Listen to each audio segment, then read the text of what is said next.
आज Doubtnut app download करें। Doubtnut पर अपने सभी गणित, रसायन विज्ञान, भौतिक विज्ञान और जीव विज्ञान के डाउट्स का करो सफाया। बस प्रश्न की फोटो खींचो, एक ही प्रश्न को क्रॉप करो और तुरंत वीडियो सोल्यूशन पाओ। अभी डाउनलोड करें। प्रश्न है कि कार्य किसे कहते हैं, इसका ऐसा ही मात्रक लिखिए।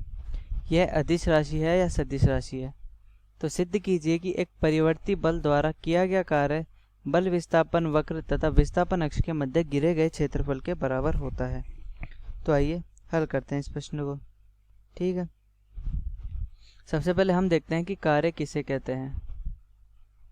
तो होता क्या है कि हम जैसे कि कोई वस्तु है, ठीक है, यहाँ पर एक कोई वस्तु रखी हुई है और हम इस वस्तु पर एक बल लगा रहे हैं F, ठीक है। अगर हम वस्तु पर बल लगा रहे हैं तो होगा क्या कि वस्तु कुछ ना कुछ दूरी विस्थापित जरूर होगी, क्योंकि इस पर क्षैतिज दिशा में इसके अलावा और कोई बल नहीं लग रहा।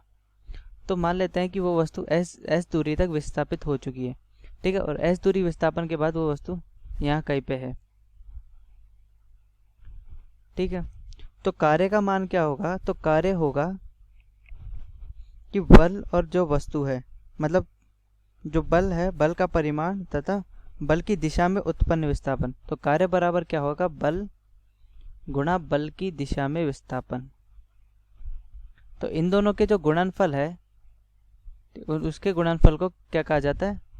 उसके गुणनफल को कार्य कहा जाता है। यानी कि किसी वस्तु पर आरोपित बल,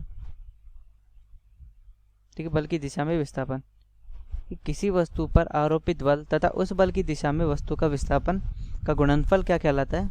कार्य कहलाता है। अब इस स्थिति में हम देखें तो इस स्थिति में आरोपित बल क्या है? हमारे पास F है और इसका जो विस्थापन है वो S के बराबर है। तो हमारे पास कार्य क्या हुआ? कार्य हुआ हमारे पास W बराबर, ठीक है, कार्य को हम W से लिखते हैं, तो W बराबर F गुणा S। तो इसका मात्रक क्या लिखेंगे हम? तो इसका मात्रक लिखेंगे, बल का मात्रक होता है न्यूटन और इसका मीटर, तो मात्रक हो गया इसका न्यूटन मीटर, ठीक है। तो यह है इसका मात्रक। अब हम देखते हैं, जैसे कि हमने देखा है कि इधर बल लग रहा है एकदम F दिशा में, यानी कि क्षैतिज में।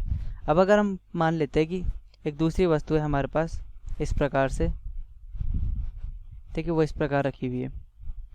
अब इस पर ऊपर की ओर बल लग रहा है, ठीक है, मान लेते हैं कि जमीन यानी कि यहाँ क्षैतिज से थीटा कोण पे बल लग रहा है, लेकिन वस्तु इस क्षैतिज दिशा में गति कर रही है, ठीक है, क्षैतिज दिशा में S विस्थापन प्राप्त करी है।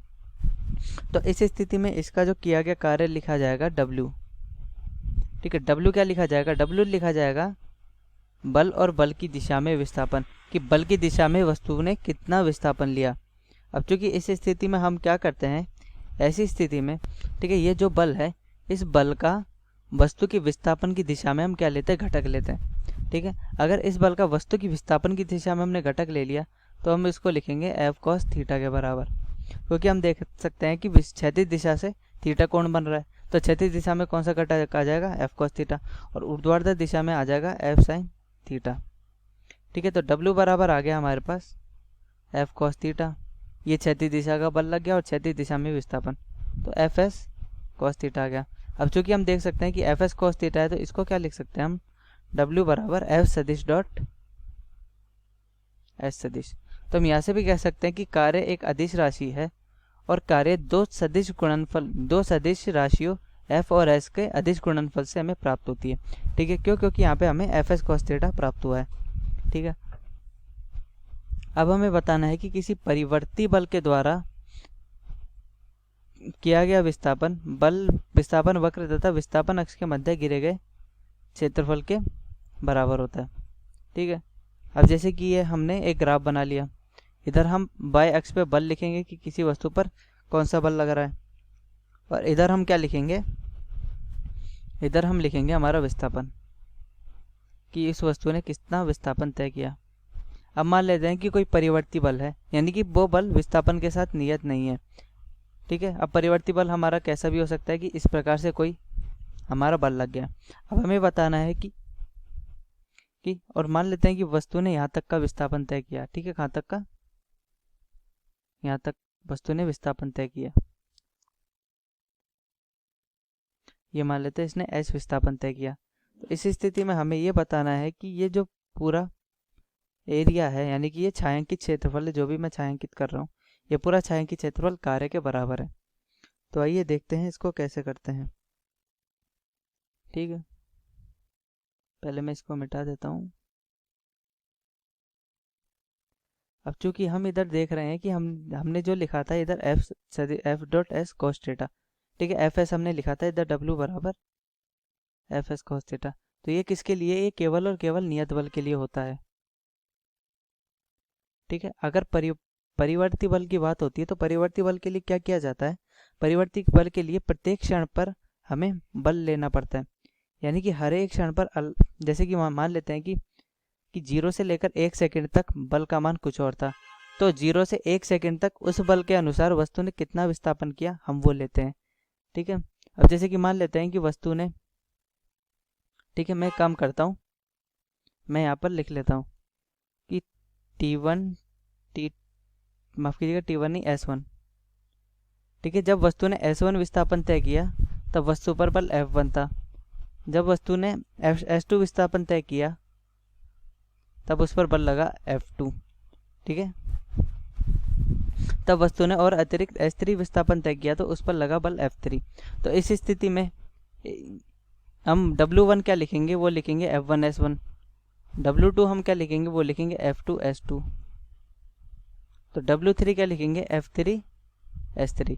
तो हम चूंकि देख रहे हैं कि S1 विस्थापन और S2 विस्थापन और S3 विस्थापन तीनों के लिए अलग अलग बल है, तो हमने तीनों के लिए अलग अलग कार्य निकाला और बाद में कुल कार्य के लिए तीनों को जोड़ दिया। ठीक है, तो इससे हम कुल कार्य निकाल पाए।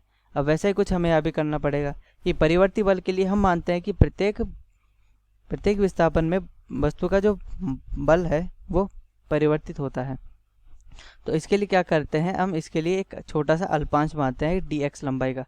ठीक है, ये क्या है, हमारा एक dx लंबाई का अल्पांश है और इस dx लंबाई में हम ये मानते हैं कि जो बल है वो नियत है।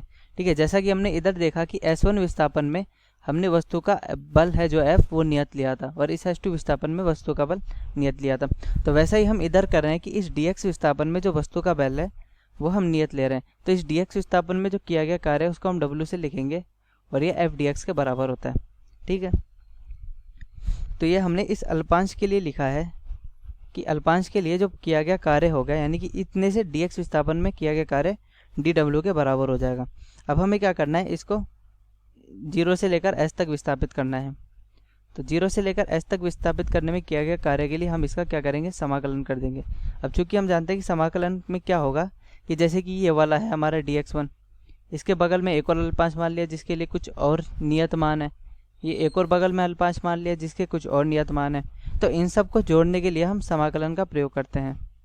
ठीक है, तो हम समाकलन करेंगे कि समाकलन है dw और ये समाकलन होगा f dx का, कहाँ से लेकर 0 से लेकर s तक, कि अगर हमें इस पूरे का छायांकित क्षेत्रफल निकालना है, मतलब पूरे का कार्य निकालना है 0 से लेकर s विस्थापन तक।